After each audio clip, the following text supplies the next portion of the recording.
Hi, Bays. So I think my life really functions on productivity. When I produce a lot of things, I feel really happy. And I spent ages trying to figure out what works for me to organize my life and make myself productive and get all my things done. Because at the end of the day, when I do everything I set out to, I feel the sense of accomplishment. I feel like I'm becoming a better me. And I love that feeling, and I want you to have that too. I'm going to tell you about the organization methods I tried but failed and what actually works.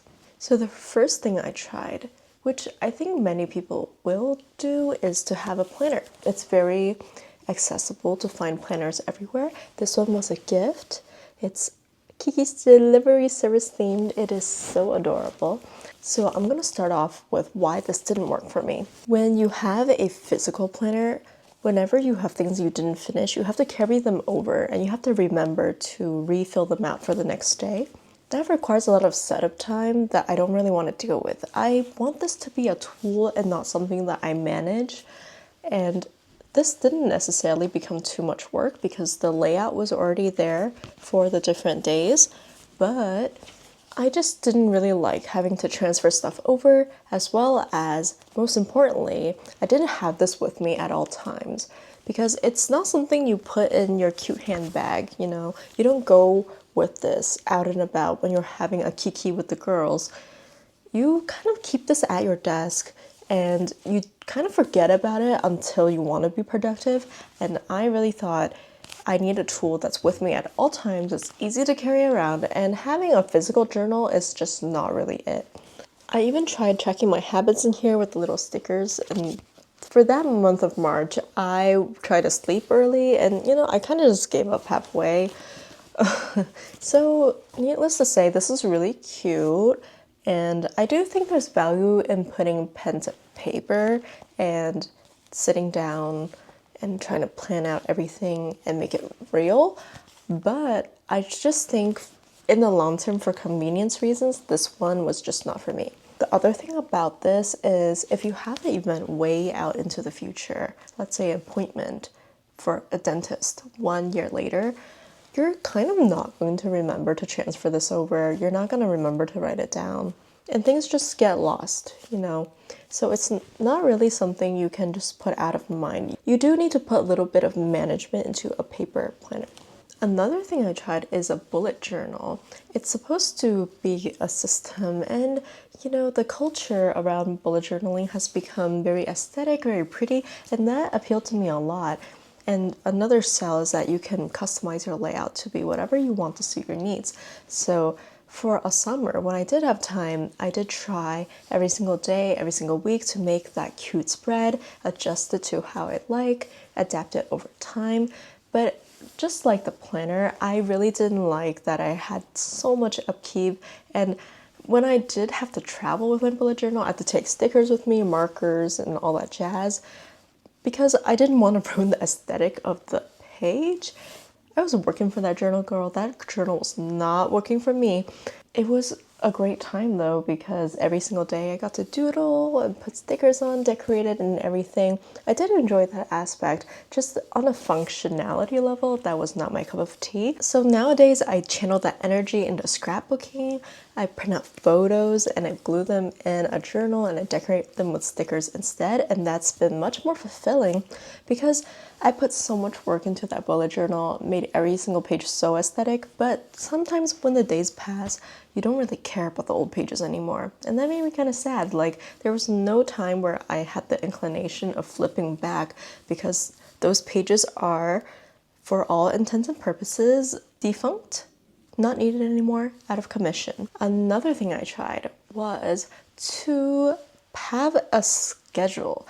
And by schedule, I mean from this time to this time, write down what I'm gonna do exactly. And that was so rigid because I would feel like a failure if I went past the time frame. It was just not suitable for a real lifestyle because we're not robots. Every single day, we do have slight changes to our schedule. So, that was my attempt at building a routine, but it was way too rigid, no flexibility at all. And I would fail to feel accomplished using a method like that. On top of it, like, every single day you do different stuff. So I don't know what I was thinking there. I think it was an attempt for me to build structure into my life very forcibly, but that didn't last long, obviously. I also tried making an aesthetic Notion page to keep a dashboard of my life and to have like a little Kanban board. If you don't know what a Kanban board is, it's like a little board with sections that you can drag things over, like to do or on hold or completed, you know, that kind of deal. I tried something like that on Notion as a personal dashboard.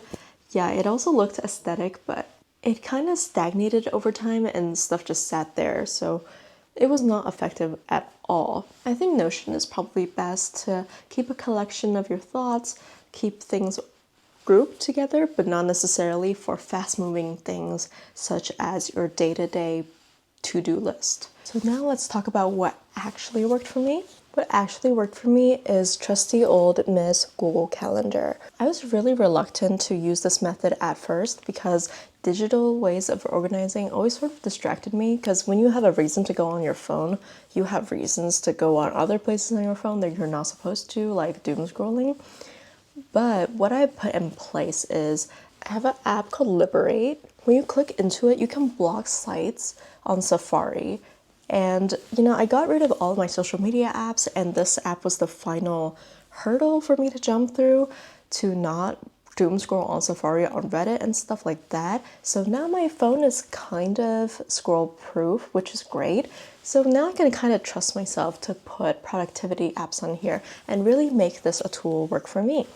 I realized Google Calendar never worked for me before because of that distraction aspect, but now I can trust myself, and every single day I'm time blocking what I need to do. It's really fast. I just drag what time to what time I'm going to do this. Google Calendar automatically sets slots for like 15 minutes, 30 minutes, etc., etc. And there's some really simple tasks like take out the trash or wipe down a table. Those are not necessarily going to take 15 minutes, but time blocked on the calendar, it seems that way.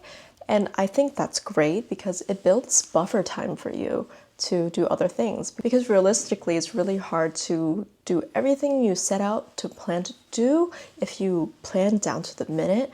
But when you have those 15 minutes of buffer time, even if it's a task that takes 1 second, you just feel like time is freed up in your day, and that makes me feel accomplished. So instead of just leaving the events I put there, when I complete something, I actually go in the event and delete it. And visually, it's really motivating because it looks like I gave time back to myself. And when you come back at the end of the day and you see a clear calendar, you're like, wow, I did all of that.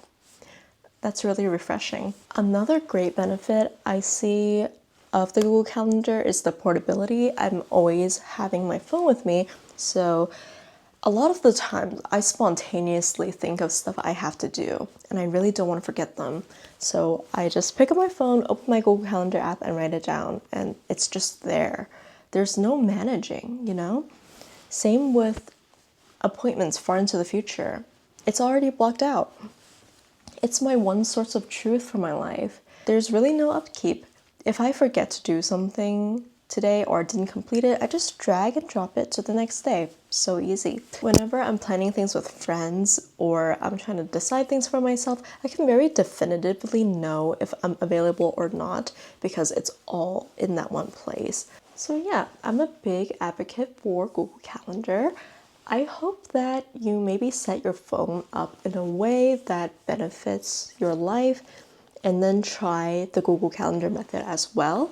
I tried so many things, but I feel like this has given me the most accomplishment, it has been the most convenient, and has been most suitable for my lifestyle. So I don't think you need anything fancy. I really learned through all of this that simple is best sometimes, you know? Google Calendar is used by everybody for a reason, and I made it work for me. I actually feel really motivated to put my day down on Google Calendar because it's so visual. It's so highly visual that things are gonna happen at this time. So yeah, your girl is an ENFJ. J stands for judging, and I just judged all of the productivity tools I've tried. If you seek happiness through being busy like me, I hope this helped. Let me know what you use. I'm always curious about how people organize their lifestyles, and I'll see you in the next one. Bye bye!